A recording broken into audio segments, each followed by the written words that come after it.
All right, so here we are with the first one out. I don't know if you can tell from the camera, but I think it's a little flat. Maybe I'm just wanting it to be right in that middle section right there, especially.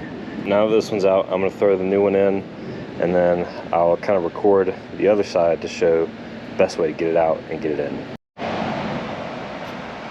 right, I already got one side done, but here's side-by-side comparison.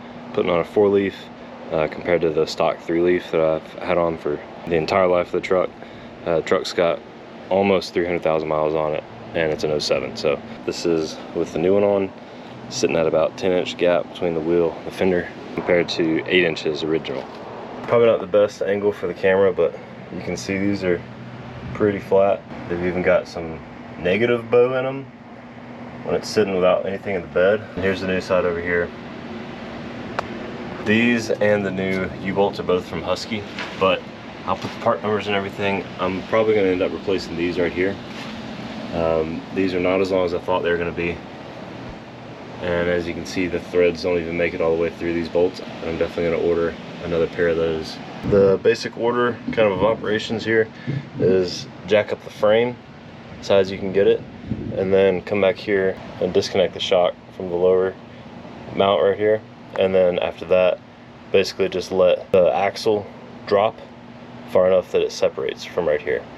I'm gonna disconnect these U-bolts while it's on the ground, and then when you see that separation of the axle from the leaf spring, you know you can go up into these mounts and you can take these off.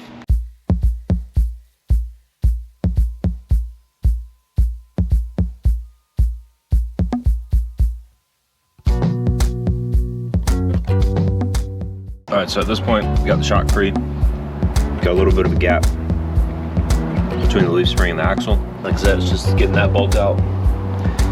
And then this one down here, you gotta be careful with this one, getting it out. I was hitting it with a hammer, ended up messing up the threads, and had to replace that one on the other side. So be careful getting that one out. I'll probably use this piece of wood to knock that one out. When it goes back in though, I'd recommend putting this one in first if you can.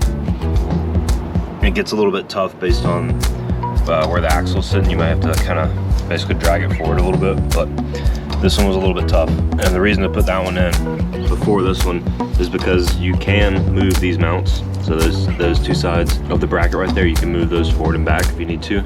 It's still a little bit tough to get it to fit in place. One thing that I used that helped out a lot up here, I would put pressure on the axle and push it up, and that took the bow out and kind of pushed the front end forward a little bit. But the problem I was having was because of this angle right here, this would come up and then start sliding back.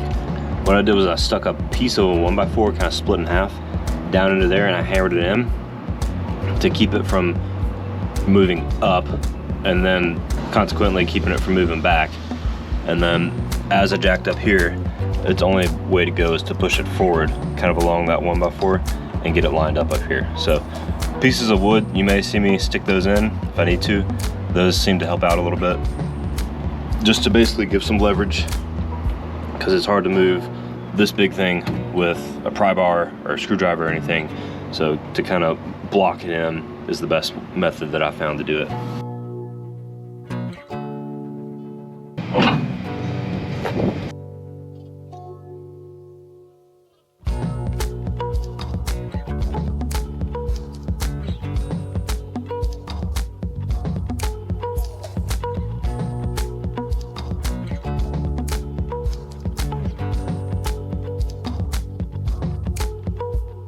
All right, now it's time to put the U-bolts back on, and then after that, tighten everything up.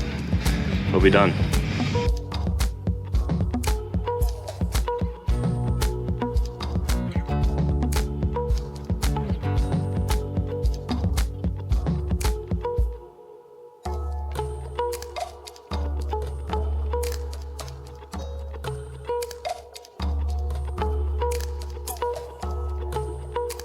So the back of it, 2 inches higher now. Didn't mean for that, but we'll see if it breaks in any. See how it rides. And yes, I did come back here and replace these U-bolts with another pair that Husky sent me. As you can see though, they got some rust on them. May take these off and grease them up a little bit, but may also just look for another replacement. These were custom though. I'd call Husky for them to make them. Again, the ones that I ordered that were supposed to fit this, I'll put everything in the description. They did not fit, and they said they had that problem a couple times, but more in the description.